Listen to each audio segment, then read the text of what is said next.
санаа ханаа төрсөн бол дараа эмээ унаад, дараа гараа унаад, дараа масаа түнээ, дараа вакцины ирнэ гэж болохгүй шүү.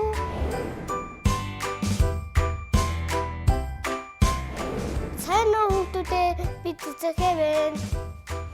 Би хүүхдүүд та бүхэндээ харнаадаас сэргийлэх зөвлөгөө өгье.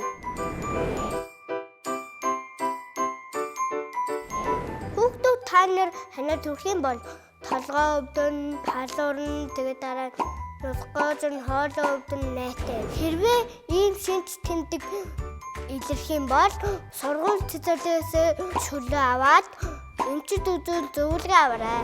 Найзуудаа хамгийн гол нь дархлаагаа дэмжээрэй. Бид яаж дархлаагаа дэмжих вэ гэвэл дулаан амслах, хамраа торсон төгслөг төрхөх, арц зүгийн бартай, цэцгэлтэй халуун жуус уух, сайн унтаж амрах, амин дэмбэ баялаг, халуун хоол хүнс хэрэглэх. Танаас өөрийгөө хамгаалахын тулд эмч болон гэр бүлийнхаа үгэнд ороорой найзуудаа. Өнөөдрийн зөвлөгөө цэцэгийн миний бие хүргэлээ.